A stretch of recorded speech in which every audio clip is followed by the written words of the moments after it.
Hi everyone, thanks for joining me for another Monday Makes video. Today I'm going to show you how to do a distressed technique using Stampin' Up inks. So there's a lot of inks out there that do a lot of different distressed looks, and I'm just showing you what I've created here. Just using Stampin' Up products, Stampin' Up paper, and ink. So I'm starting off with a bit of Whisper White, and I'm using Melon Mambo as my base color, and then my edge color will be Rose Red. So I'm using a Stampin' Up sponge as the applicator to the ink, and I'm priming it, which just means getting ink on the sponge before I apply it to the paper. And I'm going along the edges, and you'll see that the edges do get darker, and you could use this technique just with one ink if you'd like.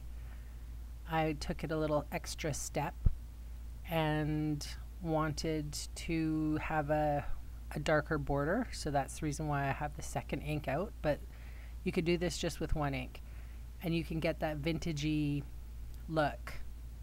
So this video is kind of just a tutorial on how to do this. I'm not necessarily trying to show you how to make this card per se. I am just trying to show you, if you don't have, a lot of paper, fancy designer series paper, you can just use your ink that you have, the products that you have on hand.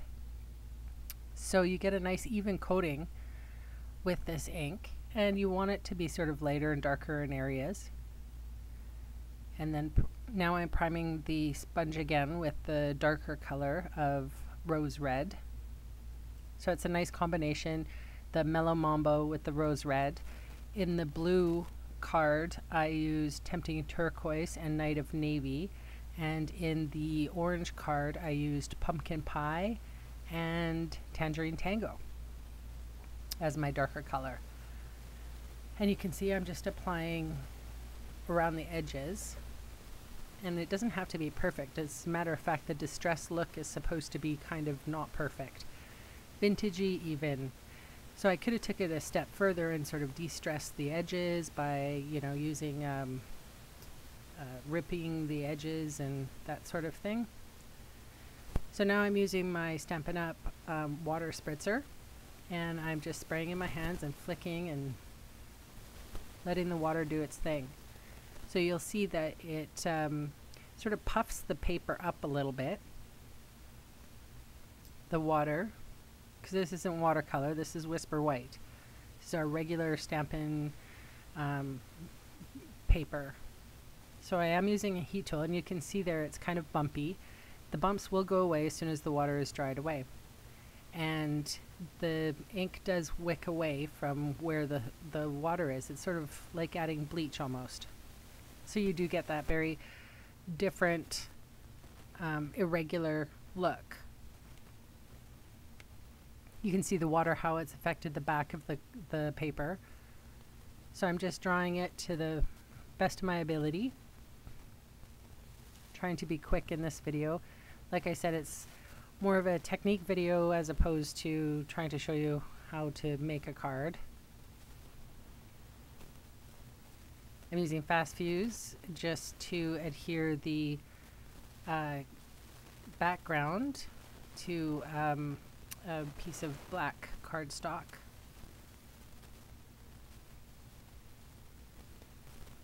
It's pretty simple actually, and you do get a really neat look to it. I'm not so much of a matchy-matchy person, so I do enjoy this technique quite a lot. So I'm using Blackberry Bliss ribbon here. And I just put a little bit of adhesive around it. Excuse me. And some Stampin' Dimensionals to give it some dimension. And I'll adhere it to the Melon Mambo card base.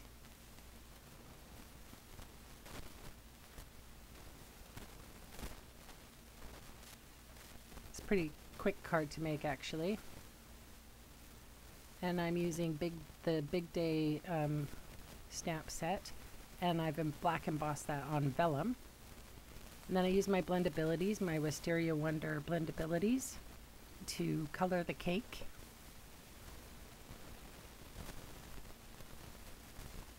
That's pretty much the card for today. So I hope you enjoyed that, and I hope it gives you inspiration on how to distress using Stampin' Up! Products. You can get a really cool look just by using your inks. So I hope you try it. Catch me next Monday and I'll have a new card for you. Thanks so much for watching. Bye.